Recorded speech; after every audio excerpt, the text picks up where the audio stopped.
Entonces ya estamos grabando la sesión de hoy. Hoy vamos a ver histología del tejido óseo. Y tengo que reconocer que es un tejido que yo no era muy amigo, no lo quería mucho, la verdad de las cosas. Pero haciendo las clases de histología, he ido agarrándole un poquito más de cariño a los huesos y me remonté como a mi infancia más tierna hablando de huesos. Yo pensaba que el hueso era como una piedra, así una cosa totalmente inerte en mis primeros años de vida, ¿cierto? De que me acuerdo. Y cuando me empezaron a enseñar que el tejido óseo está lleno de células y que es un tejido súper vivo y altamente metabólico, etcétera, me volví loco. Eso tal vez uno de mis primeros pasos en la biología y de los elementos que me hicieron interesarme en el tema. Eso fue en el colegio, me acuerdo. Así que si a lo mejor tenían una visión también parecida de dicho tejido, ahora vamos a ver que es súper complejo y que tiene un montón de elementos relacionados con el metabolismo, la subsistencia, etcétera. Así que elementos celulares, un montón. Así que vamos con eso. ¿Sí? ¿Cómo se organiza un hueso típico, un hueso largo? ¿Cierto? Ya lo deben haber visto o están viéndolo en anatomía, ¿verdad? Ocupemos un hueso largo, un corte de hueso largo. ¿Qué hueso podría ser este? Porque este está seccionado por lo demás, este es un corte, pero ¿qué hueso es?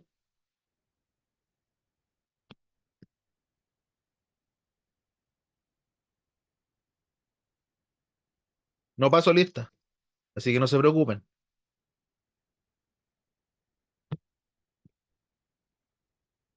¿Qué hueso es? Húmero, profe. Parece un número, mira, tenía aquí dos cóndilos.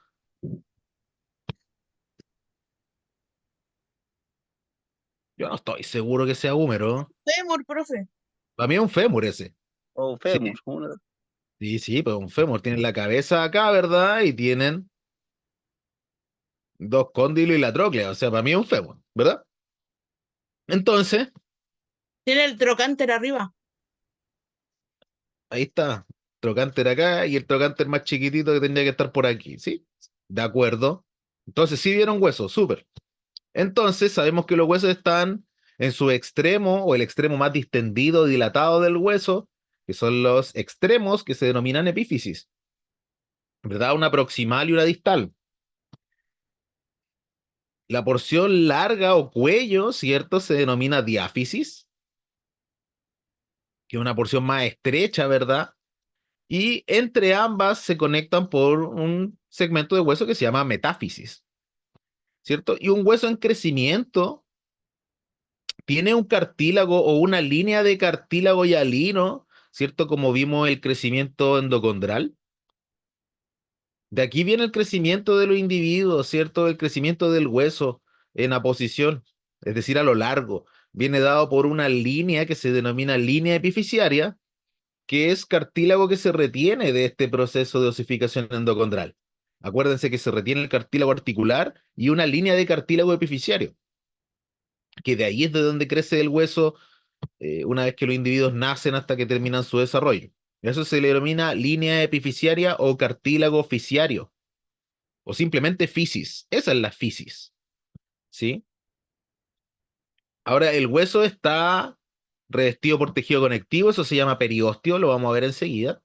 Pero tienen dos áreas fundamentales, ¿cierto? Una que es el hueso compacto o hueso cortical, que es el hueso que está más externamente y que no tiene espacios notables macro, digamos.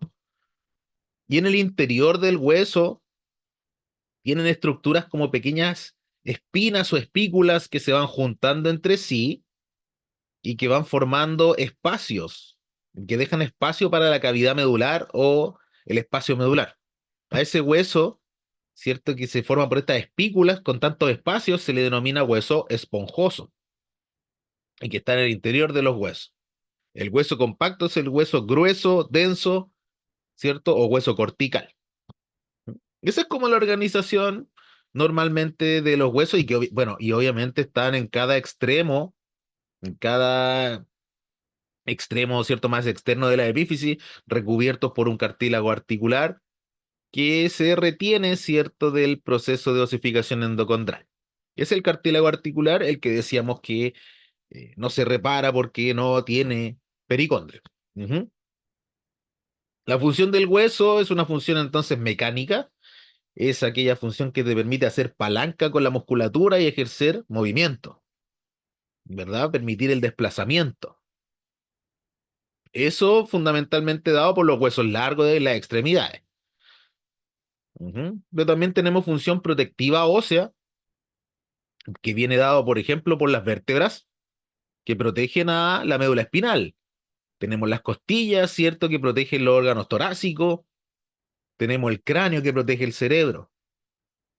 Sí, tenemos la pelvis que protege todas las estructuras pélvicas intraabdominales, ¿cierto? De la vejiga urinaria y la salida del tracto urinario. Ujú. La porción terminal también de el digestivo está relativamente protegida por estos huesos. Sí, entonces el esqueleto también tiene la función de proteger a los órganos vitales. Ujú. Ahora, el hueso también tiene una función metabólica. ¿Sí? El hueso tiene la capacidad de retener o ser la principal reserva de calcio del organismo. ¿Sí? El calcio está almacenado en el hueso y nosotros necesitamos niveles de calcio en sangre, calcemia, ¿cierto? Que permitan la función orgánica. ¿Sí? Se requiere calcio para un montón de funciones, por ejemplo, la contracción muscular. Y el calcio viene o se guarda como reserva a nivel del hueso, ¿cierto? Sabemos que hay hormonas que van a hacer que aumente la liberación de calcio desde el hueso o bien se deposite más calcio en el hueso, dependiendo de lo que necesitemos. Sí, son las hormonas de la glándula tiroide y paratiroide, ¿cierto? Calcitonina de la tiroide y paratormona, ¿cierto? De la glándula paratiroide. Vamos a ver cómo funciona eso de liberar calcio del hueso, ¿sí? Y también, naturalmente, el hueso protege al tejido hemopoyético, ¿cierto? Al tejido hemopoyético contenido en la médula ósea, que hablamos en la clase anterior. Esas son las funciones entonces de el hueso y ahí tienen también cómo se organiza un hueso clásico, en este caso un fémur. ¿Cierto? Ahí tienen la epífisis de un hueso largo de un individuo adulto, no sé de qué especie, pero individuo adulto, ¿cierto? Donde tienen indicado por las flechas, ¿cierto? El hueso compacto o denso, que es el hueso cortical, que es una lámina bastante gruesa, ¿cierto? De matriz ósea. Y en el interior ahí está lo que les hablaba yo recién, de la espícula, ¿cierto? Está, cada una de estas líneas es una espícula que van apuntando en diferentes direcciones y conforman una red, digamos, ¿no? A esa red se le llama hueso esponjoso. Y todos los espacios que están entre dicho hueso esponjoso, por ejemplo, ¿se ve el cursor? Sí. Por ejemplo, acá, ahí, todo aquello corresponde a el espacio o la cavidad medular. Ujú. Ahí adentro, histológicamente, se encuentra la médula ósea hemopoyética. Si nosotros ahora nos vamos, obviamente, a nivel microscópico, ¿cierto? Desde afuera hacia adentro, vamos a ver que el hueso está revestido por una lámina de tejido conectivo denso que le introduce los vasos sanguíneos al tejido óseo. El tejido óseo es súper irrigado, ¿sí? Este tejido conectivo externo se llama periósteo, ¿cierto? Peri de prefijo latino que significa alrededor y ósteo de hueso, digamos. Ujú. Este periósteo entonces es el que introduce vasos y nervios al tejido óseo, ¿vale? Que es como les digo, es tejido conectivo, en este caso denso. Desde ahí, como ven en la gráfica, salen los vasos sanguíneos e ingresan al interior de la matriz ósea para distribuirse en canales, ¿sí? Hay canales que se denominan conductos de Havers, y ahí está, canal de Havers o conducto de Havers, que es el conducto central de una estructura que se llama osteona. La vamos a volver a ver enseguida, osteona. ¿Sí? A estos canales se les denomina canales longitudinales, perdón, canales transversales, ¿sí? Canales transversales de Haber. Y tiene los canales longitudinales que unen dos conductos de Haber y que corresponden a los canales de Volkmann. Los vamos a ver también enseguida. Entonces, desde el periósteo entran los vasos sanguíneos a través de los conductos de Volkmann y luego se ramifican en el interior en estos conductos transversales llamados conductos de Haber. Ujú. Esos conductos están en los conductos de Haber, ¿cierto? En el centro de estructuras laminillares compuestas de matriz ósea y células que se llaman osteona, como ven acá, ¿cierto? Osteona. Corresponde a todas estas estructuras laminillares con osteocitos en este caso, ¿cierto? Que tienen esa disposición circunferencial alrededor del conducto central o conducto de Haber, ¿sí? Cada una de estas estructuras, ¿cierto? Que forma como una tela de cebolla, la vamos a ver enseguida, se llama laminilla circunferencial, a la matriz, ¿cierto? Y en ella están embebidas las células que son los osteocitos. Esa es la estructura clásica de un hueso compacto, ¿sí? La osteona, compuesta por estos anillos circunferenciales, rodeando un conducto de Haber por el cual circulan vasos sanguíneos y nervios, y que se comunicarán entre sí por los ductos de, o canales de Volkmann. Si uno profundiza en el hueso, aquí obviamente es de afuera hacia adentro, el hueso compacto es este sistema osteonal. De hecho, histológicamente también se le conoce como hueso osteonal. Después se desorganiza, ¿cierto? Y se convierte en un hueso esponjoso o hueso trabeculado, ¿cierto? Donde las trabéculas son estas espículas de tejido óseo que se van juntando entre sí y forman esta malla que vemos macroscópicamente, ¿sí? Entre medio, en los espacios que quedan entre esas trabéculas están los espacios vasculares, ¿cierto? Y la médula ósea se deposita allí, la médula ósea hemopoyética. Ujú. Entonces, esa es una sección de hueso entonces desde afuera hacia adentro. Ya vimos, ¿cierto?, que hay dos tipos de hueso, uno que se llama hueso o tejido óseo, ¿cierto?, compacto, y el otro que se llama tejido óseo trabecular o hueso esponjoso, ¿verdad? El tejido óseo compacto es el que ven en esta imagen, ¿cierto? Que se observa esta matriz eosinofílica que corresponde a la matriz ósea. Si se alcanza a ver con sus células embebidas en él, en lagunas, igual que los cartílagos, que se les denomina osteocitos. Ujú. Y aquí está rodeado, ¿verdad? Por esta membrana de tejido conectivo que está también disectada por vasos sanguíneos. Les digo, el periósteo es vascular. Desde allí viene la nutrición para mantener al tejido óseo. Entonces aquí estamos afuera, en la línea punteada, ¿cierto?, que demarca el periósteo. Y en la extensión de la flecha, la matriz del tejido óseo compacto. Ujú. Si se fijan, es matriz ósea, osteocitos y pequeños espacios vasculares, pero no tiene grandes trabéculas ni espacios. ¿Sí? Es un hueso sólido, hueso compacto, el hueso que está por fuera, o la matriz ósea que está por fuera de los huesos.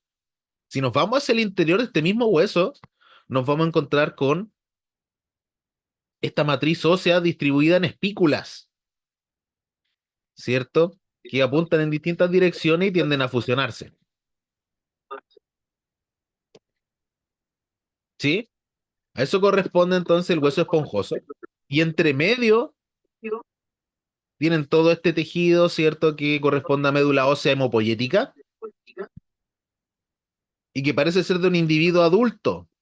No es, no es de un individuo joven. ¿Por qué? Algo que hablamos en la clase anterior.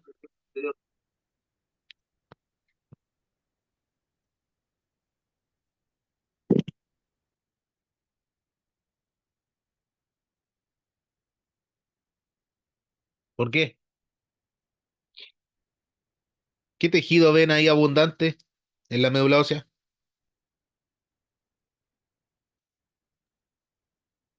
Tejido adiposo.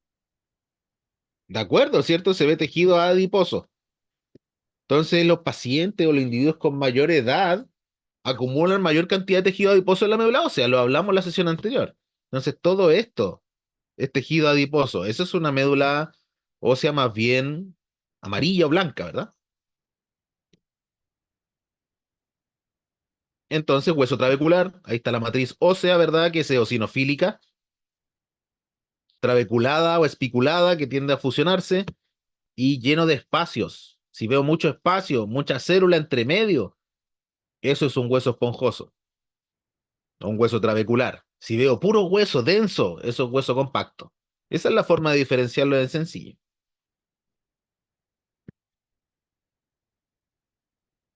¿Cómo se organiza el hueso en cuanto a la histología? Decíamos que de afuera hacia adentro el hueso tiene un revestimiento de tejido conectivo denso, irregular, ¿cierto? Que se denomina periósteo. Si han comido un huesito de pollo de repente, tiene como una membrana afuera, ¿cierto? O uno lo incluso se puede quebrar y queda como unido a veces mucho por una membrana delgada. Ese es el periósteo. Incluso entre paréntesis, ¿cierto? Puede ocurrir en los individuos más jóvenes fracturas que se llaman de tipo tallo verde. Y esa fractura es fractura completa de hueso, pero queda unido por el periósteo. Más o menos lo que ocurre también con el hueso de pollo cuando uno se pone ahí a jugar de aburrido, ¿verdad?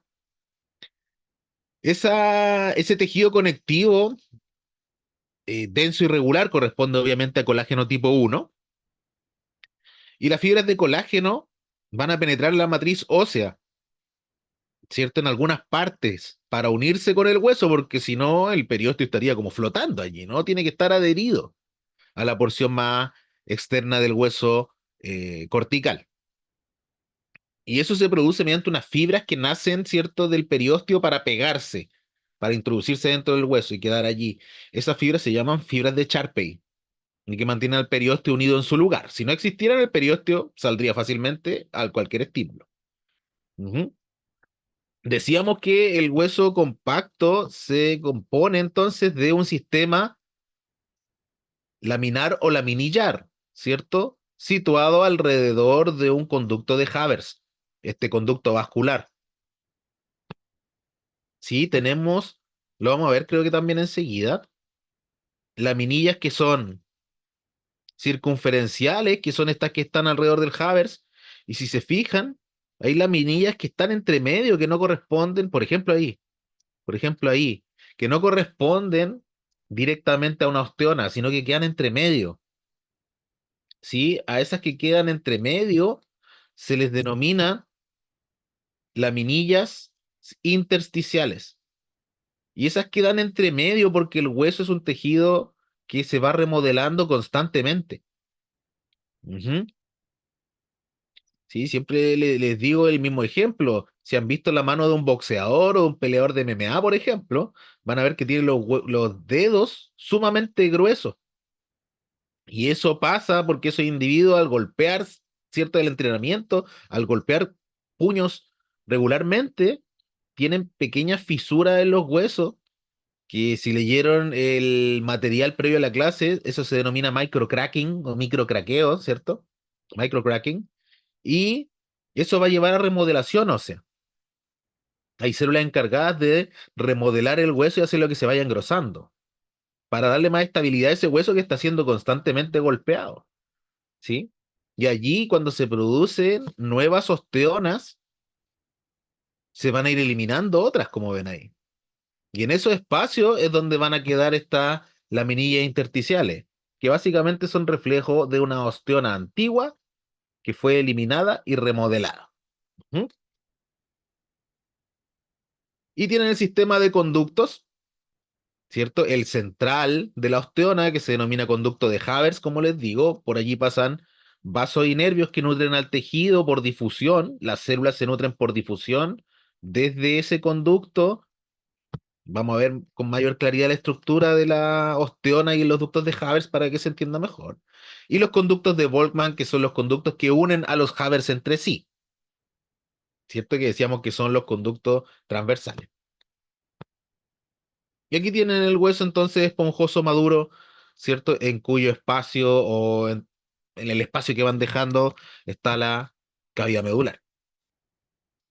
Sí, aquí tienen un diagrama entonces de hueso compacto.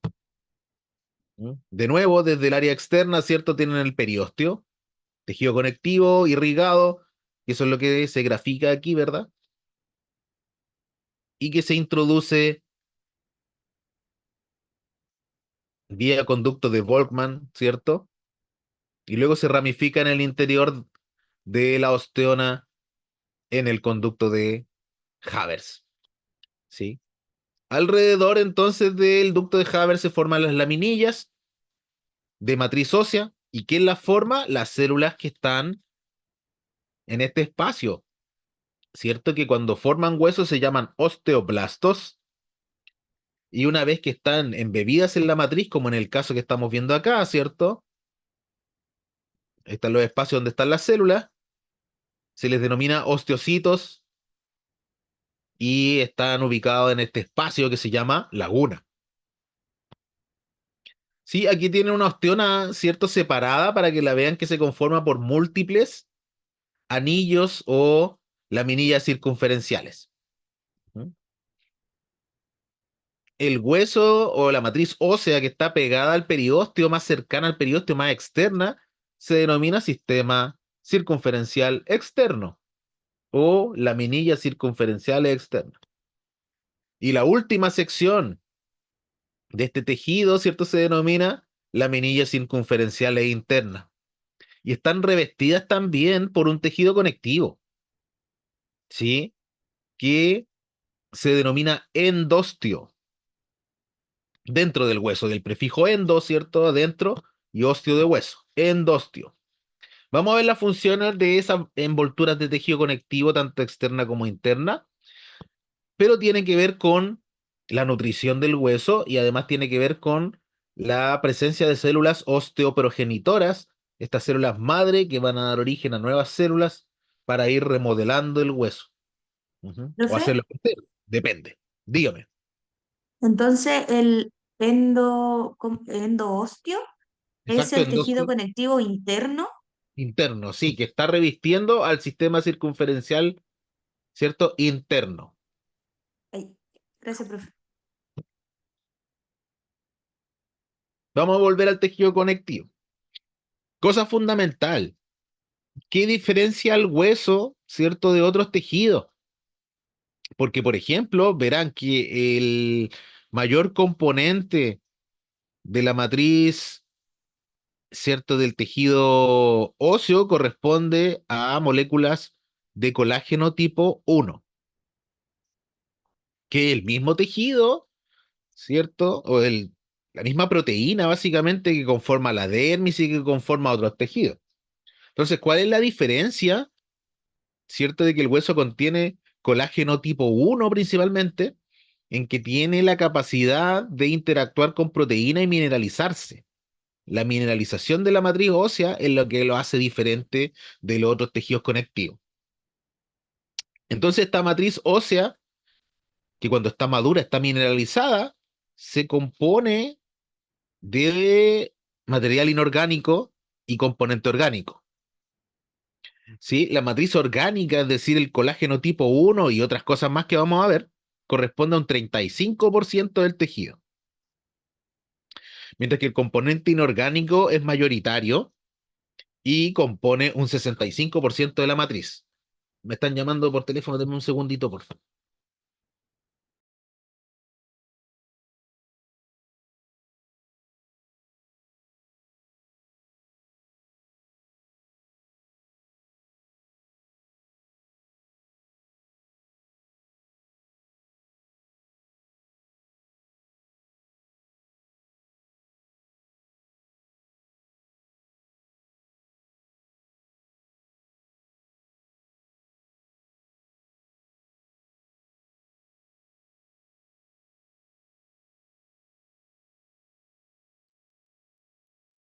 Oye, les pido disculpas, me llamaron del súper que me traen un pedido que lo pedí como a las 4 de la tarde y me lo traen ahora. Así que denme un minutito, por favor, para no dejar a las cosas descongeladas.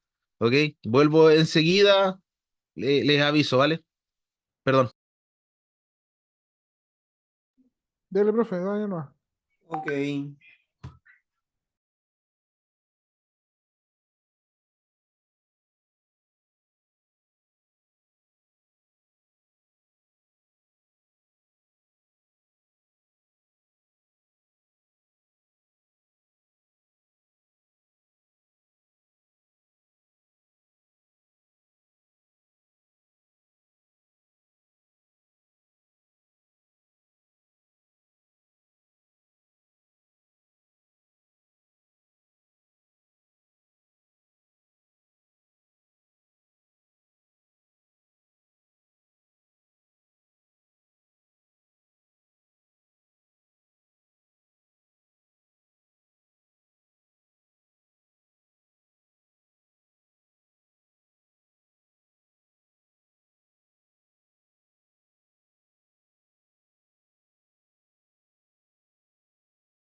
Listo, pues. He vuelto. Oh, quedé muerto. Estoy en cuarto piso. Estábamos en la matriz. Sí, profe, ahí mismo.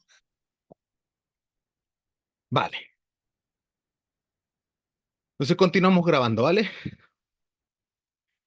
Decíamos que la matriz es orgánica en un 35%, y de ahí de su principal componente corresponde a colágeno tipo 1. También tiene otras cosas, ¿no? tiene colágeno 3, colágeno 11, colágeno 13, pero siempre que les pregunten, ¿cierto? ¿Cuál es el principal componente? Es colágeno tipo 1. Además de ese componente orgánico, un 10% corresponde a protoglicano, glicosaminoglicano, ácido hialurónico, condroitina y queratán. Si se acuerdan de cuando hablamos de sustancia fundamental, teníamos estos compuestos que tienen capacidad de retener agua. Entonces el hueso igual es un tejido hidratado. Si han visto un hueso fresco, no es lo mismo que ese hueso que está, cierto, no sé cuánto tiempo de pollo ahí en la playa o botado en algún lado, que un hueso seco, ¿cierto? Y la composición del hueso también incluye agua dado por la retención de los glicosaminoglicanos. También tienen glicoproteínas multiadhesivas, que se llaman osteonectina con N, ahí está mal, ¿cierto? Osteonectina y osteopontina, que en el fondo son proteínas que permiten la interacción. Por ejemplo, la osteopontina lo que hace es permitir la interacción de la célula, del osteocito, ¿cierto? Con la matriz ósea que lo rodea. Lo mantiene conectado ahí. Mientras que la osteonectina, ¿cierto? También va a estar produciendo interacción entre las células que van a producir el hueso y la matriz también. Y tienen proteínas dependientes de vitamina K, como la osteocalcina, ¿cierto? Estas proteínas, varias de ellas, especialmente osteonectina, la función que tiene, además, es de mediar la unión de el calcio a la matriz ósea, la osteonectina, ¿sí? Entonces, hay una proteína diferente en este tejido respecto a un tejido conectivo, que es la que va a hacer que se deposite el calcio en la superficie de este colágeno.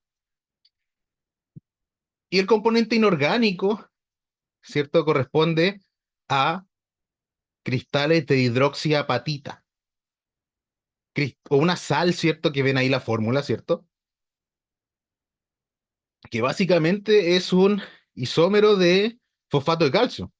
Se llama hidroxiapatita. Esa es la forma de calcio que tiene el hueso. ¿Sí? Y la que puede ir siendo metabolizada para ir a sangre, aumentar el nivel sanguíneo, o bien para irse depositando más y más en la superficie ósea e ir disminuyendo los niveles sanguíneos, aparte de la excreción que tenemos a nivel renal.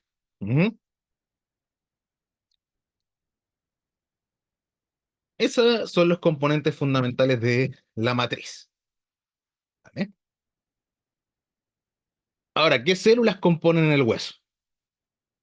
Son varias. El hueso es bastante, o sea, el mayor componente obviamente es matriz, pero ahí va harto elemento celular asociado al hueso. ¿Sí?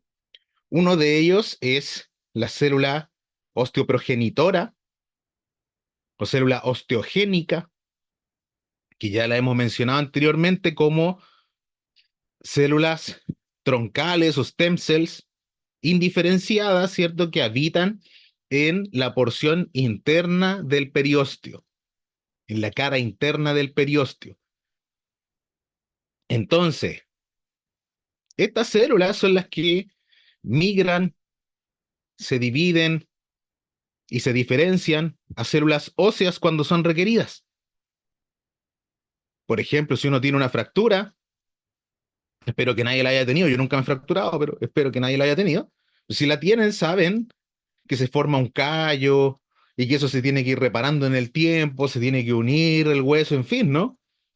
Si no tuviéramos esta capacidad de tener células osteogénicas en la cara interna del periósteo, eso no ocurriría jamás. Por eso el tejido óseo tiene capacidad de regeneración. ¿Sí? Estas células osteogénicas se van a diferenciar en células que se llaman osteoblastos, ¿verdad? Y el osteoblasto es la célula encargada de formar la matriz ósea. Acuérdense que todos los blásticos son células o sea, células diferenciadas con tendencia a producir cosas, ¿cierto? Condroblastos, osteoblastos, fibroblastos, ¿verdad? Y ya cuando la célula está completamente madura, va a quedar embebida en la matriz ósea, totalmente rodeada, y a eso se le denomina osteocito. ¿Vale? El osteocito entonces va a interactuar con la matriz que lo rodea y va a mantener el tejido óseo. También tiene capacidad productiva, pero no forma, no hace crecer el hueso, sino que mantiene esa osteona donde está metido, básicamente. ¿Sí? Entonces, más que una función sintética, tiene una función de mantención, pequeñas reparaciones. Entonces los osteoblastos se convierten en osteocitos. Exactamente, el osteoblasto empieza a producir matriz, que es el mono que tengo acá, ¿cierto? El osteoblasto está aquí y empieza a producir matriz ósea y va a quedar rodeado al final. Y al quedar rodeado le pasa esto, se convierte a osteocito, Ya. ¿sí? Gracias, profe. Similar a lo del cartílago, es el mismo principio, si se acuerdan.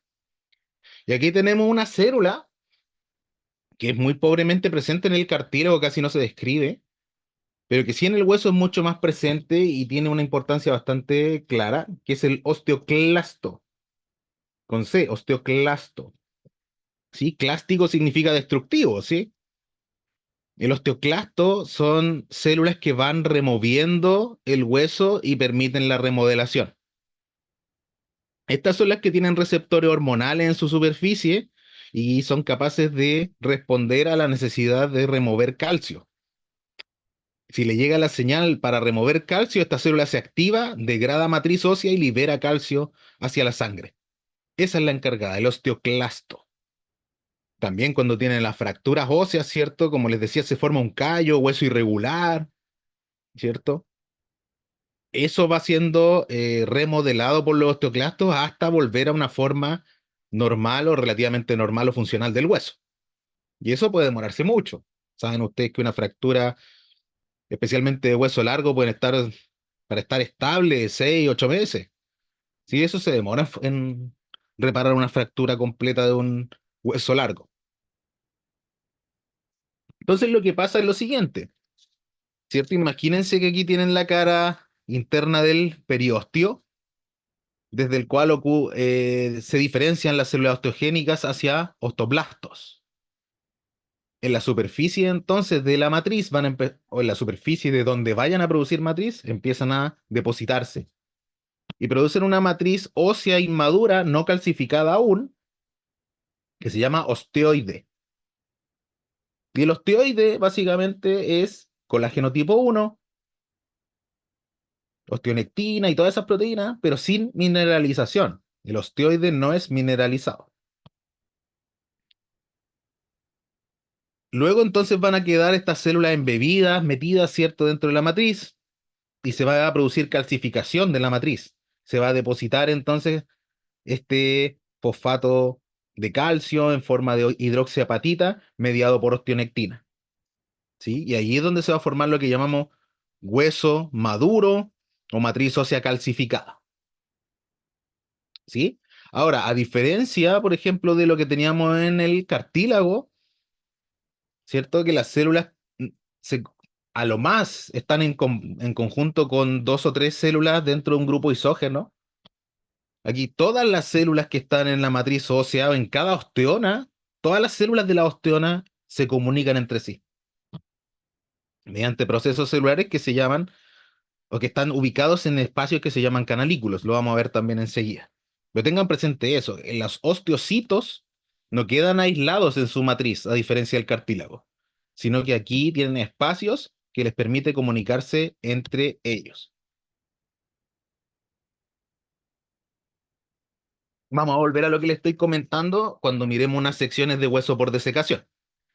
Aquí tenemos secciones histológicas de hueso, teñidas con hematoxilina de eosina, y aquí hay un hueso por desecación. Cuando hablo de una muestra de hueso por desecación, es un hueso seco, cortado muy delgado, sin teñir. Eso es un hueso, y desecado, obviamente. ¿Sí? Eso es un hueso por desecación. Ujú. Entonces, tenemos histológicamente la muestra clásica de hueso es esta. ¿Cierto? Toda esta matriz eosinofílica corresponde a matriz ósea. En su interior quedan metidos, ¿cierto?, los osteocitos. Y cuando se está formando hueso, las células se ubican por fuera. Las células formadoras de hueso están siempre por fuera, no adentro, están afuera, como estas, por ejemplo. Si me siguen aquí el cursor, se ve una pequeña espícula de tejido óseo, de matriz ósea, ¿cierto?, eosinofílica, y por fuera estas células. 1, 2, 3, 4, y toda esta fila. Esas células son los osteoblastos. Esa ubicación tienen alrededor de la matriz, ¿sí? Y las que están adentro de la matriz son los osteocitos. Si vemos con mayor aumento esta zona, donde está el cursor, van a ver que hay depositada una célula gigante multinucleada, 1, 2, 3, 4 núcleos por lo menos, mucho más grande que todas las demás, que corresponde a un osteoclasto. Y entonces son bien fáciles de reconocer, porque son células gigantes multinucleadas, con actividad fagocítica y degradativa, ¿sí? Veamos acá, ¿cierto? Aquí tienen también una sección representando los elementos celulares del hueso. Entonces decíamos que por afuera tenemos la lámina de tejido conectivo, que es el periósteo, y en su cara más interna, la que está directamente en contacto con el hueso, va a proveer estas células que se llaman osteoprogenitoras, que si reciben la señal, por ejemplo, de reparar un hueso fracturado, van a diferenciarse, que es lo que muestra acá, ¿cierto? ¿Cierto? Pasan a diferenciarse a osteoblastos y van a empezar a producir matriz ósea para rellenar el defecto asociado a la fractura. Ujú. Y como decíamos, al ir produciendo hueso, van a ir quedando rodeadas de esta matriz. Y en dicho caso se van a empezar a llamar osteocitos. Ahora, en la cara interna también del hueso compacto, tenemos el mismo proceso, ocurre lo mismo, ¿cierto? Pero eso viene mediado por esta membrana de tejido conectivo llamado endostio. Y tiene la misma función, ocurre exactamente lo mismo si se fijan en el mono. Ujú. Entonces el hueso se va formando en esa imagen, ¿cierto? En este sentido, de arriba a abajo y de abajo para arriba, hasta que se junta ese tejido óseo para rellenar el defecto. Ujú. Y acá tenemos el origen de los osteoclastos, pero lo vamos a ver en otra diapositiva. Veamos cada célula, ¿sí? Los osteoblastos, entonces, son las células que se encargan de producir matriz ósea. Aquí se ven súper bien, ahí están, ¿cierto? En la superficie del tejido de la matriz. Esas células tienen receptores de membrana para paratormona. Ujú. Entonces también son capaces de ir captando o eliminando calcio dependiendo de la señal. Son las células encargadas también de sintetizar las proteínas de anclaje, como son la osteopontina, la que les mencioné que une a la célula el osteoblasto con su matriz, o sea, el osteocito en este caso con su matriz, perdón, y la osteonectina, la proteína capaz de depositar la hidroxiapatita en la matriz de colágeno 1. Estas células también tienen una enzima que se llama fosfatasa alcalina, que la vamos a ver también cuál es su función, pero básicamente es una enzima que se activa y eleva sus cantidades en sangre, ¿cierto? Cuando se está sintetizando hueso. Ujú. Entonces un paciente que está sintetizando nuevo hueso, o especialmente un paciente que está en crecimiento, tiene altos niveles de esta enzima fosfatasa alcalina en los exámenes de sangre. Si se han hecho un perfil bioquímico o han visto, la fosfatasa alcalina es una enzima que se mide regularmente, ¿cierto?, en los perfiles bioquímicos, tanto humanos como animales. Ujú. Y se utiliza para medir alteraciones de las vías biliares a nivel del hígado.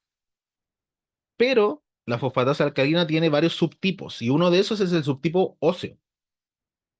Entonces, por eso me han retado varias veces los colegas que no se hayan dado cuenta de esto. Entonces me dicen, ¿por qué salió la fosfatasa alcalina tan alta si es un paciente joven que lo vamos a castrar, tiene 6 meses, y por qué salió tan alta? Bueno, porque está en crecimiento, ¿sí? Es un subtipo óseo el que está elevado. Ujú.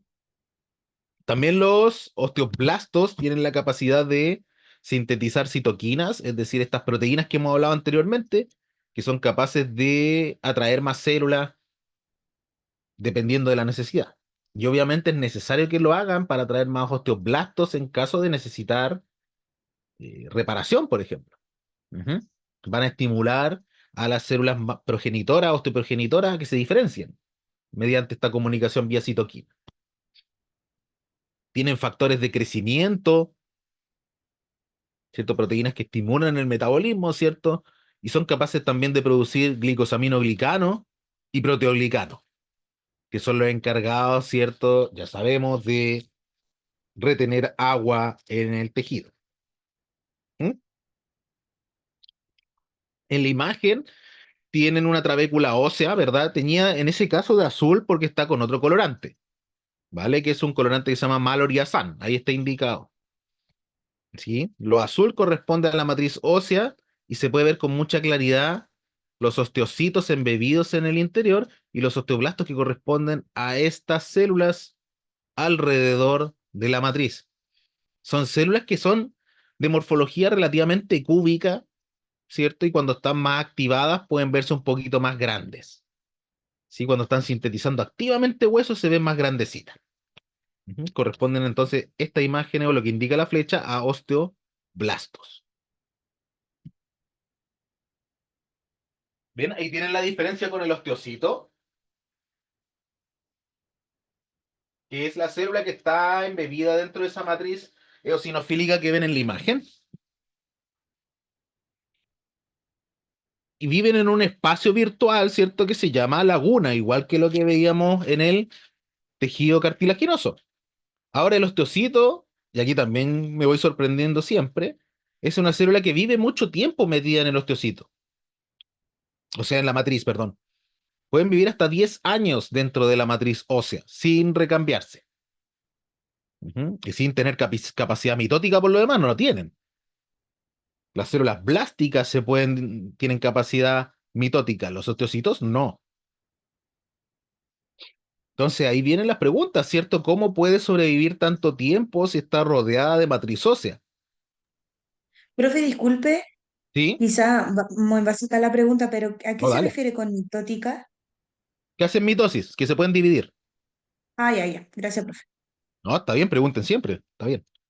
Entonces, los osteocitos corresponden a un 95% del componente celular y son encargadas de mantener la matriz ósea. Entonces, para eso tienen, ¿cierto?, la osteopontina, esta proteína que lleva la interacción entre la matriz y la célula. Si no, no podría ocurrir.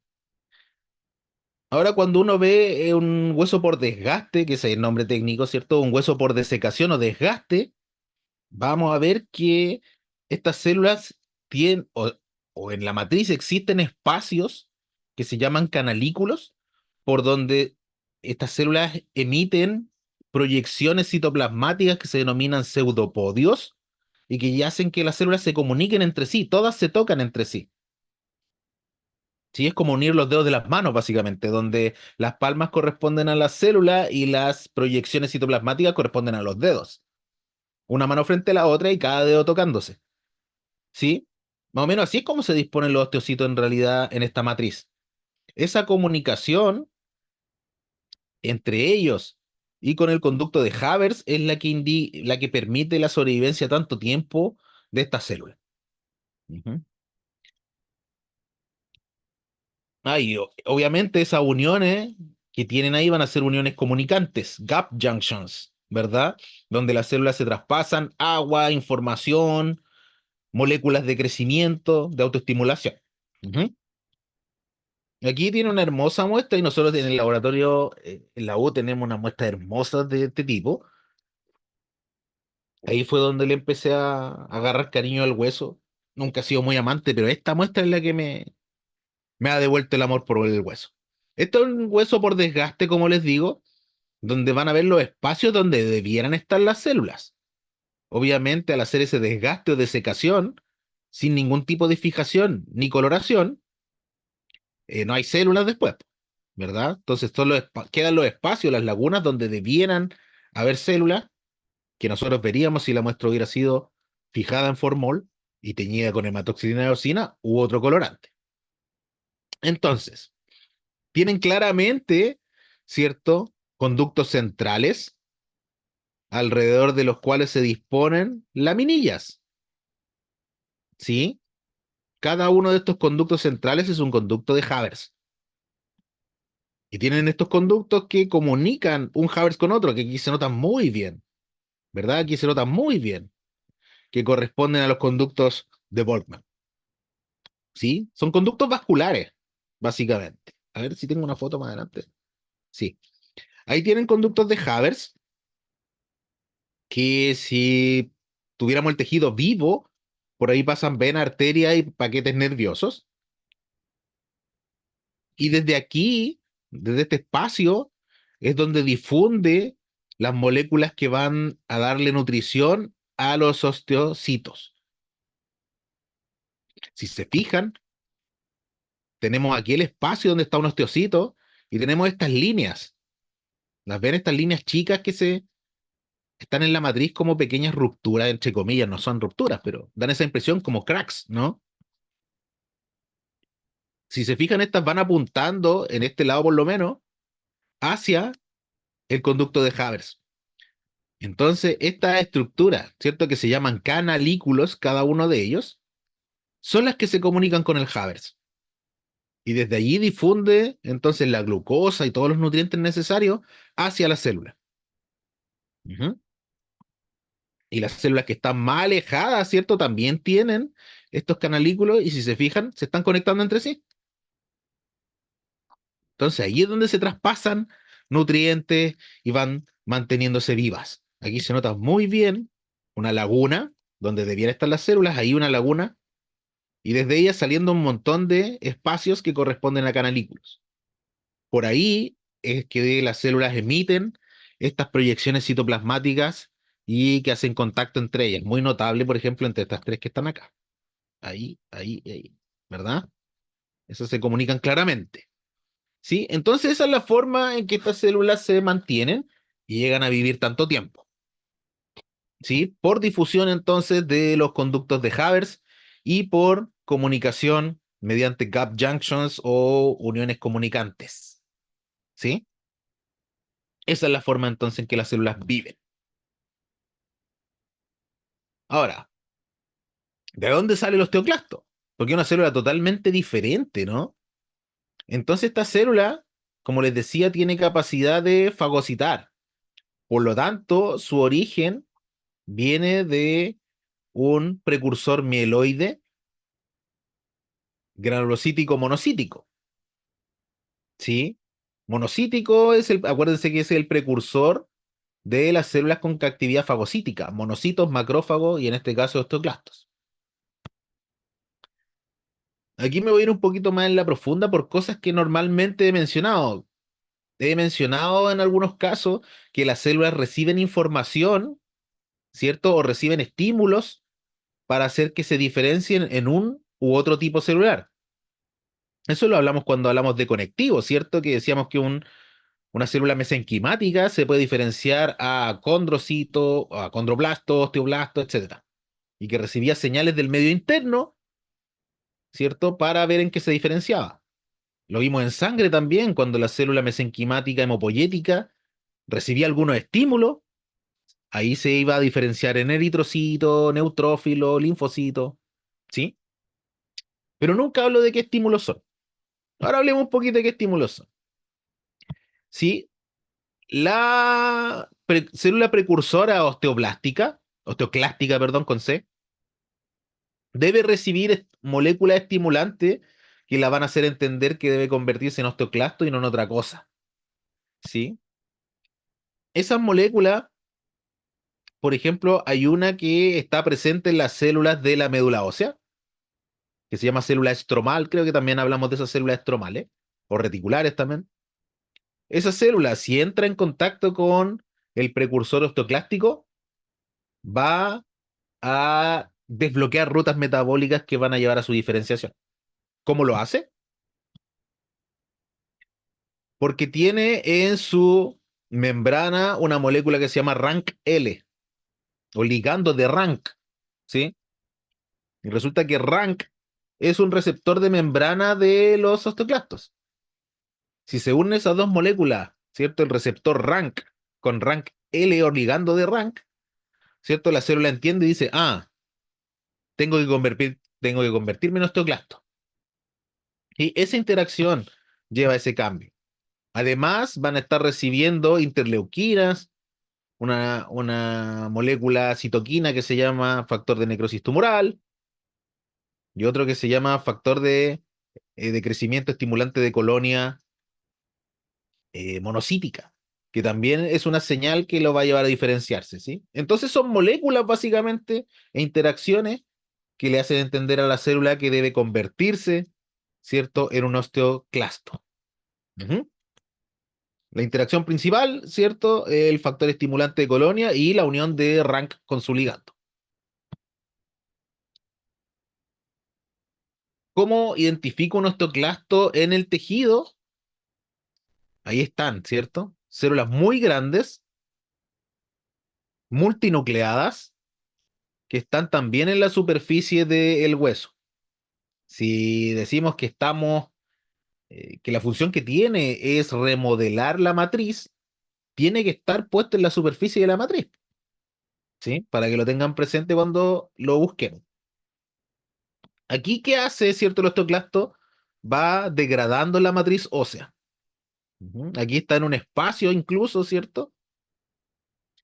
Que antiguamente a eso se le llamaba laguna de Hauship, ¿sí? Según el investigador que lo describió, Hauship, ¿sí? Del punto de vista celular, ¿qué es lo que hace el osteoclasto que es capaz de degradar hueso? ¿Cierto? Y ustedes que tienen más años que mis cabros de diurno, a lo mejor sí habrán visto esto. Les tocó hacer en el colegio, a lo mejor con su hijo en algún momento de la vida, poner un hueso de pollo en Coca-Cola. ¿Hicieron eso? Sí, profe, yo lo he hecho. ¿Y qué pasa? No, profe, no, Como que el profe, hueso se deshace. con suerte, roto el algodón, nada más. Clásico también.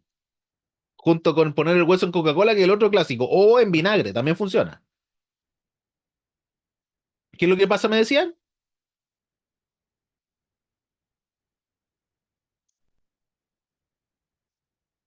Me decía, qué le pasa Como, al hueso en Coca-Cola? ¿Sí? como que el hueso se deshace un poco. ¿Cómo queda la textura? ¿Más blando o no? Sí, Flexible incluso. Queda como una goma. Queda totalmente como una goma. Parece que fuera una goma. ¿Sí? Y eso pasa porque los ácidos hacen que el hueso se decalcifique. Y lo de la Coca-Cola, por lo demás, no estoy haciéndole propaganda a la marca, yo creo que todo lo contrario con lo que estoy hablando, pero tiene sentido biológico, aunque no lo crean. Veamos lo siguiente.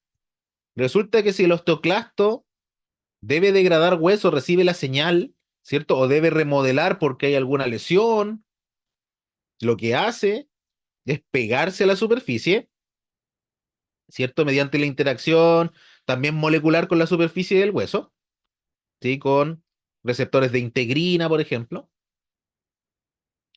¿cierto? Y en la zona donde se une, empieza a producir estas proyecciones citoplasmáticas para mantenerse pegado, porque si no, el osteoclasto, cualquier cosa saldría volando, ¿no? Entonces está densamente adherido a la superficie de la matriz. Y en esta área, en la laguna de Hauship, lo que hace es producir o liberar protones, ¿sí? Porque tienen una bomba de protones ahí. Entonces libera protones y hace que el calcio se vaya liberando, ¿sí? También es capaz de tener canales de cloro, meterle radicales cloro oxidantes que también son degradativos de la matriz ósea. Ujú. Eso va liberando calcio y además producen unas moléculas que se llaman metaloproteinasas, que también son degradativas de la matriz. Pero lo fundamental es el pH. ¿Y cómo lo hace? ¿Cierto? Mediante una enzima que se llama anhidrasa carbónica, que junta agua con dióxido de carbono y lo convierte a ácido carbónico. ¿Vale? Ahora cuando se vayan a tomar la Coca-Cola, revisen cuáles son sus componentes. Dentro de ellos el gas es ácido carbónico. Por eso se genera ese efecto en el hueso. Ahora, va a ser justo. El hueso hay que dejarlo, irle cambiando la Coca-Cola como un mes, digamos, y dejarlo siempre ahí, para que funcione. O sea, tomarse un vasito de Coca-Cola no hace nada, digamos, ¿vale? Pero eso es el tema. Por eso el vinagre también funciona. El vinagre es ácido acético, ¿verdad? El vinagre es mucho más rápido. Y el ácido clorhídrico es increíblemente rápido. Esa cuestión en un día tenía una goma, ¿sí? Esa es la forma en que lo hace entonces, ¿cierto? Entonces, cuando va liberando, lo que grafica acá, ¿cierto? Va liberando matriz y va liberando calcio, es capaz de fagocitarlo, envolverlo en una vesícula y sacarlo hacia afuera. Hacer exocitosis de ese material. ¿Y para dónde se va? Para la sangre. Ahí es donde aumentan los niveles de calcio. No es solo que se quede libre al degradar, sino que además lo expulsa, ¿cierto? O lo manda hacia el interior de los vasos sanguíneos directamente. Ujú. Entonces, eso es lo que hace un osteoclasto. Introducir radicales cloro, ácido y metaloproteinasa a la matriz que se va a ir degradando y va formando este hoyito donde está la célula, que es como una muesca, que ahí tienen una, ¿cierto? Que se llama laguna de Hauship. Luego va a fagocitar la matriz, calcio, y lo va a eliminar y mandar a circulación. Esa es la forma en que funciona el osteoclasto. Ujú. Y las células de revestimiento óseo, que son las últimas que vamos a ver, que son las que están pegadas al tejido conectivo. A ver, hoy. Entonces, decíamos que afuera tienen el periósteo y adentro el endósteo. Aquí tienen una imagen que muestra el periósteo y el hueso compacto en este caso, ¿verdad? No hay ninguna cavidad en médula ósea, nada. El periósteo tiene dos capas principales, una delgadita, ¿cierto? Que se llama capa interna del periósteo o capa proliferativa del periósteo. Desde esa capa es que se van a diferenciar las células madre osteoprogenitoras para producir hueso en caso de que sea necesario. ¿Sí? Y tiene una capa externa que, como ven, corresponde a tejido conectivo denso, ¿sí? Con un vaso sanguíneo aquí incluso, que se denomina justamente capa externa o periósteo fibroso, que es puro tejido conectivo, ¿cierto? Y por donde le van a entrar los vasos vía conducto de Volkmann al hueso. Ujú. Ese es el revestimiento. En este caso es un revestimiento conectivo, no es un epitelio, ¿vale? Tiene la capa externa y la capa interna. Por último, cierto, cosa fundamental, y es como un puente que hacemos entre histología y embriología, quiero que veamos cómo se forma el hueso durante la vida embrionaria. ¿Sí? A ese proceso de formación de hueso durante la vida embrionaria se le denomina osteogénesis. ¿Sí? Se produce de dos formas principales, una que se denomina osificación endocondral, es decir, desde el interior de un cartílago. Vamos a ver cómo opera eso, ¿cierto? Y otra que se llama intramembranosa. La osificación endocondral se va a dar, ¿cierto?, desde un molde embrionario de cartílago hialino. El esqueleto embrionario, antes de que se vaya formando el hueso, está hecho por cartílago hialino, ¿sí? Este tipo de osificación ocurre principalmente en huesos largos, vértebras y por ahí alguno que otro hueso del cráneo, pero es raro eso, ¿sí? La mayoría de los huesos del cráneo se producen por osificación intramembranosa, ¿sí? Que es un proceso que ocurre directamente desde, si se acuerdan de la clase de conectivo, desde tejido mesenquimático embrionario, que son todas estas células capaces de dividirse en todos los tipos, o de diferenciarse, perdón, en todos los tipos de tejido, ¿sí? Se da en huesos planos de la cara, cráneo y mandíbula. Ojo con la ubicación. Entonces veamos primero el proceso de osificación endocondral. Aquí tienen el ciclo, ¿cierto? En el 1 tienen un molde, ¿verdad? De tejido cartilaginoso hialino. Es un molde de cartílago hialino. Ahí obviamente estamos viendo la osificación de un hueso largo, ¿verdad? A medida que el individuo va creciendo, este cartílago, o esta matriz de cartílago, va recibiendo señales, ¿cierto? Entonces, una de las primeras cosas que le pasa con estas señales que recibe es que forma una pequeña cintura que se llama collar óseo. Esta pequeña cintura, ¿cierto? Corresponde a diferenciación desde pericondrio hacia periósteo. Cambia, ¿cierto? Y desde allí, desde ese tejido conectivo, entonces, que es en la cintura, el tejido conectivo, envoltura, ¿cierto? Era pericondrio en dicho momento y va a empezar a diferenciarse a periósteo. Por lo tanto, va a empezar a producir matriz ósea en esa región. Ocurre en el centro del hueso primero. O sea, en el centro del molde, en este caso, primero. La primera parte que se forma del hueso es al medio. ¿Sí? Entonces, en ese collar se va a producir, van a empezar a diferenciarse las células, ¿cierto? De osteoprogenitoras, osteoblastos, y van a empezar a producir hueso. Enseguida vamos a ver histológicamente cómo se ve eso, que es muy bonito.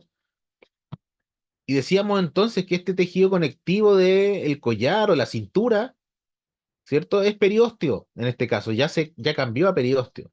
Y decíamos que el periósteo también es capaz de enviarle vasos sanguíneos al tejido, ¿no? Entonces ahí se diferencian vasos sanguíneos y empiezan a migrar al interior del tejido para irrigarlo, porque el crecimiento óseo y el crecimiento de cualquier tejido por lo demás necesita gran irrigación. Aquí tenemos que sintetizar gran cantidad de matriz, ¿sí? Y eso gasta energía. Para eso se requiere vascularización, ¿sí? Entonces van a tener este hueso en el centro que va a ir creciendo por un proceso que se llama aposición, es decir, capa sobre capa, que va a dar extensión o elongación más bien del hueso, que es lo que se ve en la imagen, ¿no? El hueso ha crecido en ancho, pero fundamentalmente en largo. El crecimiento en largo se denomina crecimiento por aposición. Y una vez que se ha formado el hueso en el centro por completo, que ha sido reemplazado, ahí lo están marcando, están rayando. Si se puede, o necesitan rayar algo, háganlo si se puede, no hay problema. A esa zona central inicial donde se forma el hueso, se le denomina centro de osificación primario, ¿sí? Que ocurre en la diáfisis, para decirlo de forma más clara. Luego, en una de las epífisis comienza a ocurrir el mismo proceso, ¿cierto? Se empieza a dividir la célula, empiezan a producirse osteoblastos y rápidamente se tiene que vascularizar. Ingresan vasos sanguíneos, pero ahora a nivel epifisiario, ¿sí? Se vasculariza, el hueso va creciendo a nivel epifisiario y se van a retener dos porciones de cartílago aquí, ¿cierto? Que es la porción del cartílago superficial o cartílago articular y la línea de crecimiento o fisis o cartílago fisiario. También se retiene y que va a permitir que el individuo vaya creciendo también en una posición en largo especialmente, ¿cierto? A medida que va desarrollándose. Y luego ocurre el mismo proceso en la otra epífisis, ¿cierto? Que va a quedar solamente con el cartílago hialino articular. Porque acuérdense que el cartílago fisiario está en uno de los extremos, nomás, no en los dos. Si no, creceríamos mucho más por lo demás. ¿Sí?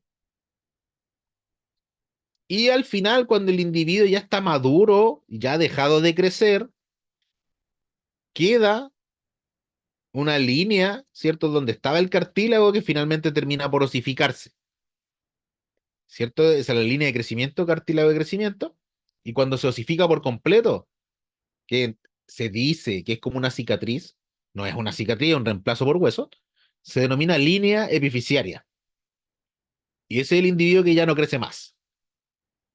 ¿Sí? Y esa línea de cartílago es la que le miden a los individuos y le dicen, va a crecer como 1,80 m, va a crecer 1,90 m, 1,60 m.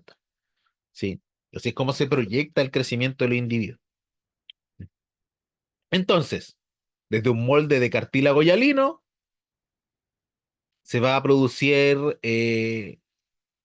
osificación del centro primario, vascularización, crecimiento, luego osificación del centro secundario, retención del cartílago articular, retención del cartílago epifisiario de crecimiento y finalmente la otra epífisis, ¿sí? La cual, cuando el individuo deja de crecer, se calcifica por completo y forma la línea epifisiaria. Eso se denomina osificación endocondral. Del punto de vista histológico, esto también es fundamental. Se observan diferentes capas a nivel del cartílago, ¿sí? Tenemos muestras de estas también, son muy bonitas, ¿sí? Entonces se forman diversas capas. Desde, desde afuera hacia adentro son las siguientes, ¿cierto? El cartílago va a presentar una zona que se denomina de reposo, también se le denomina de reserva, ¿cierto? Que son las células cartilaginosas que están más cerca del pericondrio, las que están inmediatamente debajito del pericondrio. Esa es la zona de reposo, ¿sí? Nos vamos adentrando, ¿cierto? Dijimos que vamos de afuera hacia adentro, nos vamos adentrando y viene una zona de células que empiezan a disponerse, si se fijan, en fila, en pila de monedas. ¿Se nota? Como en oruguitas, ¿verdad? Pila de moneda. A esa zona se le llama zona de proliferación. ¿Y por qué? Porque las células cartilaginosas ahí empiezan a dividirse, ¿cierto? Y forman grupos axiales o filas, ¿cierto? Eso se le llama zona de proliferación.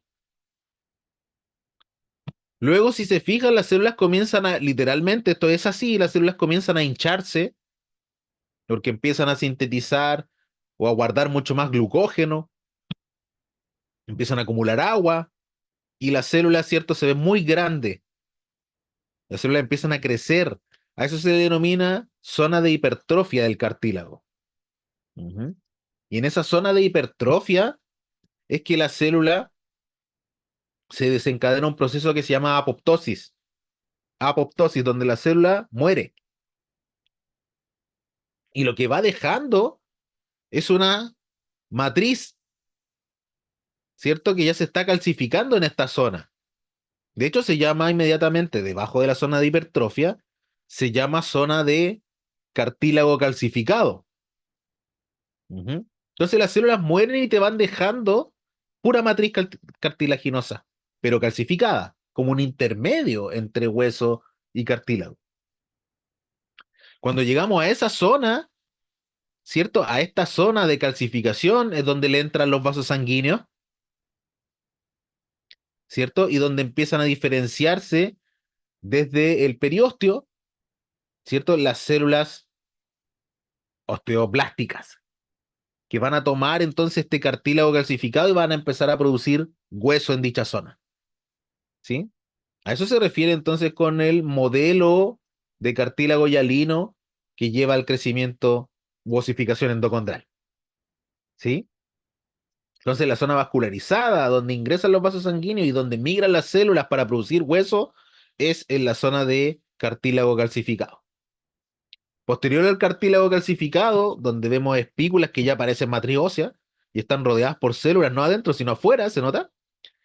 Desde ahí entonces es donde empieza a formarse el nuevo hueso y a crecer por aposición. ¿Mm? En el práctico seguramente vamos a ver esto con mucha más detención. Y mientras viene la osificación intramembranosa, que si se fijan es un proceso súper diferente. Se ve muy distinto. No tiene ese orden tan bonito que tenía la osificación endocondral. Sino que lo que ocurre acá, si nosotros cortamos, por ejemplo, una mandíbula de un individuo en formación, de un pollo, por ejemplo, vamos a darnos cuenta que tienen múltiples veces repetido lo que estamos viendo aquí, ¿sí? Que son agrupaciones de células, que si la miramos con detalle son todas células alargaditas con colita de cometa, que decíamos en un momento que esas son las células mesenquimáticas. Esas son células madre capaces de diferenciarse a cualquier tejido conectivo. Se lo llama mesénquima también, que está señalado ahí, ¿sí? Las células reciben entonces la señal necesaria para diferenciarse en osteoblastos. Y aquí se ven con mucha claridad.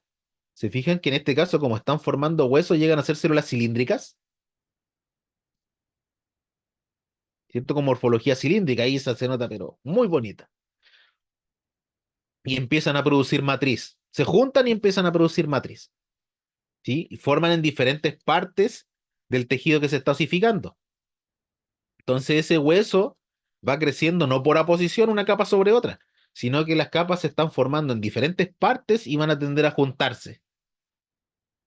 Eso se llama crecimiento intersticial, ¿sí? Aquí tienen los osteoblastos entonces, y en el centro tienen la matriz ósea. O en este caso, ¿cierto? Aún matriz osteoide. Eso no está calcificado. Van quedando ya en el interior células que vamos a llamar osteocitos. Ujú. Entonces esto va ocurriendo de forma azarosa, distribuida multifocalmente, azaroso, y esta osificación se va a ir juntando en diferentes partes hasta que formen el hueso que le corresponda, por ejemplo, mandibular o huesos del cráneo. Ujú. Es súper llamativo, ¿cierto? El tipo de osificación, porque forman estructuras súper complejas, por las estructuras de la cara, el cráneo, huesos alveolares, etcétera, ¿no? Entonces se escucha como muy azaroso, pero esto está muy bien ordenado, ¿sí? Por diferentes proteínas e interacciones que van a formar los huesos como los conocemos. Ujú. Como ven entonces, no hay un modelo de cartílago presente, no es requerido, no es necesario. Y por último, veamos un pelito, ¿cierto?, de médula ósea. Decíamos para juntarlo con lo de sangre, ¿no? La médula ósea es el principal compartimento hemopoyético de un individuo adulto. Está ubicado en los espacios entre el hueso esponjoso trabecular. ¿Sí? Todos los huesos tienen en mayor o menor medida, ¿vale? Los componentes celulares, entonces, o de la médula hemopoyética, los componentes hemopoyéticos, interactúan con el tejido, con las células del estroma, con la grasa, con las células madre mesenquimáticas, y entre ellas van a ir entregándose señales que van a permitir que se conviertan en un eritrocito en cualquier célula que sea requerida. La lógica indica entonces que si las células de la sangre se forman allí y luego viajan a la sangre, la médula ósea tiene que tener gran cantidad de vasos sanguíneos que permitan ese movimiento. A eso se refiere con que el tejido medular es altamente vascularizado. La médula ósea no es así nomás, pues, sino que tiene un estroma fino de fibras reticulares. ¿Sí? Entonces tienen fibras de reticulina como estroma, es un estroma fino. Tienen un contenido de adipocitos que ya lo vimos, ¿cierto? Que va aumentando con la edad. Y así entonces los pacientes o individuos de mayor edad o con una médula ósea más inactiva, dicho en otros términos, macroscópicamente vamos a tener una médula ósea amarilla. Y que es la clásica médula ósea del osobuco, digamos, ¿cierto? De individuo adulto. Cuando tiene un individuo muy jovencito o con una hemopoiesis muy activa por algún motivo, la médula ósea va a ser más roja, más rica en célula y menos rica en grasa. ¿Sí? En la médula ósea, como vimos también en la clase de hemopoiesis o de sangre, ¿cierto? Van a tener un montón de células que son precursoras. Va a estar poblada de células precursoras, o de células madre hemopoyéticas que se pueden diferenciar a uno u otro tipo dependiendo de la interacción que tengan. ¿Cierto? Entonces van a interactuar con linfocitos T, con células que se llaman células reticulares o células del estroma, lo hablamos anteriormente, y entre ellas mismas también interactúan con células del endostio, y entre todas ellas se intercambian señales, citoquinas y entienden a qué deben diferenciarse dependiendo, ¿sí? A ese medio ambiente, a todo aquello que estábamos conversando, se le denomina medio ambiente inductor, ¿sí? Medio ambiente inductor. Histológicamente, aquí tenemos claramente un hueso trabecular con grandes espacios rellenos de precursores hemopoyéticos de la médula ósea. Ahí tienen, ¿cierto? Un megacariocito que lo vimos en la clase de sangre. Ahora, cada uno de estos precursores tengo que mirarlo con mucha detención para ver a qué corresponde. ¿Sí? Así nomás no se nota, se ven células todas iguales. Pero, por ejemplo, hay algunas que van a dar origen a linfocitos, otras a eritrocitos. Va a depender. Esto aquí tiene un corte de médula ósea. Probablemente esta es una médula de un paciente más joven o más viejito. Más activa, menos activa. Eh, ¿Más joven, profe? Más jovencito, Sí. Veo, se ven células adiposas, pero pero no no tantas, tanto ¿verdad? tampoco. Se ven adipocitos, pero no tanto. Claro, Exacto. claro. Lo más que ven ahí son precursores hemopoyéticos, está lleno de células, ¿no? Hay algo de grasa, pero poca, hay más células que grasa. Es una médula roja, digamos, incluso lleno de eritrocitos, que eso también le da la coloración roja, ¿no? Sí, Aquí y se ve, por como que ejemplo, un precursor. se ven como claritos los eritrocitos. Sí, se ven súper bien, ¿no? Ahí tienen, por ejemplo, precursores granulocíticos, ¿sí? Mira, ahí se nota clarito, está incluso marcado, precursor granulocítico. Se nota que tiene sus gránulos ahí, ¿no? Eso va a ir madurando esa célula y se puede convertir en un neutrófilo, en un eosinófilo. Y aquí tienen los precursores de eritrocitos, por ejemplo, que son chiquititos. Son casi puro núcleo y son muy chiquititos. Tienen el megacariocito, ¿cierto? La célula gigante multinucleada que va a dar origen a las plaquetas. Y tienen los eritrocitos. Ujú. Obviamente aquí tienen el estroma de células reticulares o estromales, que son unas células muy finitas, ¿cierto? Que cuesta identificarlas. Vasos sanguíneos, obviamente. Y adipocitos, que también son parte del medio ambiente inductor, ¿eh? No están ahí rellenando espacio nomás.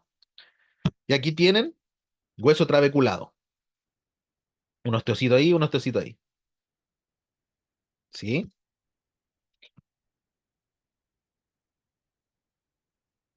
Y eso es, no es tan largo. No sé si es muy complejo, pero yo diría que a medida que hemos ido avanzando, los tejidos se han ido haciendo un poquito más complejos en organización. No sé qué opinan ustedes. ¿Es más complejo un hueso o un epitelio? Un hueso. Un hueso, ¿no? Piensen que el epitelio es un puro tipo de célula, nomás, pues aquí tienen al menos cuatro o cinco, digamos. ¿Vale? ¿Qué les parece? ¿Dudas? ¿Algo que pueda revisar ahora? Profe, eso de, de las láminas que se le hace al hueso, por eso que a los caballos se le llama esa enfermedad laminitis, como que es No, de no, la no, no. misma calidad, ¿o no? No, no, no. La laminitis del equino, lo que es básicamente es inflamación del tejido que produce el casco. Ya, Porque o sea, no es el el tejido que mismo produce tipo el de casco tejido de hueso. Claro, no, no, no. El tejido que produce el casco es un tejido epitelial y se llaman láminas. Ah, ya. ¿Sí? De ahí viene la laminitis. Hoy no me hagáis hablar de laminitis que estamos hasta mañana. Dejémoslo para patología. Ya. Pero es por eso, no, no por las laminillas del tejido óseo, sino que ese es un epitelio. ¿Mm? Buena pregunta. Profe, Ya, ok. ¿Sí? yo tengo preguntas sobre cómo se hace el corte en el hueso. ¿Tiene Ah, otro pero, proceso diferente al tejido que vimos epitelial? mira, te agradezco la pregunta, buenísimo. Tenemos dos muestras de hueso que están justo ahí, aprovechemos esto. ¿Cierto? Una teñida con hematoxilina de eosina y una de hueso desecado. La de hueso desecado literalmente es un hueso que lo dejáis que se seque. Lo puedes poner a calor, ¿cierto? Que se deshidrate y se seque. Luego se corta lo más delgado posible, ¿cierto? Y se monta y se mira directo. Esa es una muestra que se llama por desgaste. Y la muestra de hueso, y para que me entiendan, porque por ejemplo en el laboratorio cobramos un poco más caro por procesar hueso, ahora van a ver por qué. Como el hueso es altamente calcificado y de una dureza gigantescamente grande, digamos, el micrótomo que ocupamos normalmente no te corta un hueso así de duro. No se puede. Es demasiado duro. Entonces lo que se hace es tomar la muestra, ¿cierto? Y decalcificarla. Se le saca el calcio. Entonces, antes de meterla en parafina y todo lo que hablamos antes, ¿cierto? Primero, bueno, primero se fija, obviamente, y luego lo que se hace es ponerla en algún ácido. Usualmente ácido fórmico, que un ácido que no es tan fuerte, pero que te calcifica el hueso. O en otras soluciones también hay eh, unos compuestos que tienen EDTA, ¿cierto? Que ese también es un quelante de calcio y le saca el calcio al hueso y hace que se reblandezca lo suficiente. Lo mismo el ácido fórmico, por ejemplo. Lo único que te daña un poco el tejido, pero es suficiente. Igual sirve. ¿Sí? Entonces ahí el hueso se calcifica. Y ahí queda relativamente cortable, queda como una goma. Y ahí es donde yo puedo hacer el proceso histológico normal que vimos en la primera clase. ¿Cierto? De deshidratarlo, meterlo en parafina y toda la historia. Sí, pero se requiere un paso previo de decalcificación. Que hay soluciones especiales para eso, soluciones ácidas, soluciones con EDTA. ¿Sí? Entre Ya, paréntesis, añadiéndole a eso, el hueso, si se fijan, cuando uno lo ve en hematoxilina y eosina, la matriz se ve rosada, ¿verdad? Pero si nosotros no decalcificáramos el hueso y pudiéramos cortarlo, que a veces ocurre, el hueso se vería azul. Y eso pasa porque las sales de calcio, vamos a ver en patología también que cada cosa que acumula calcio es azul. La mineralización de los tejidos es azul. Pero como uno antes de procesarla la pasa por ácido, se elimina todo el calcio y te queda solo colágeno. Y por eso se ve en todas las muestras que le mostré rosado. Pero el hueso real, real, sin decalcificar, es súper azul. ¿Se entendió eso? sí, ¿Te queda claro? sí, profe, gracias. Vale, y además cuando uno corta, un hueso tiene que cambiar la cuchilla de inmediato porque queda mellada.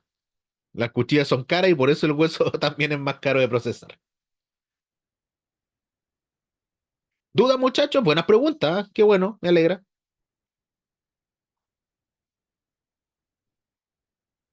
Si no hay más, entonces estamos por hoy. Me queda revisarle el correo, pero denme tiempo, porfa, que estoy con ataque de trabajo. ¿Vale? Pero va a estar. Y ya lo corregimos, creo que le fue bien también, más o menos. Así que eso es. Si no hay más dudas, entonces, maestros, todos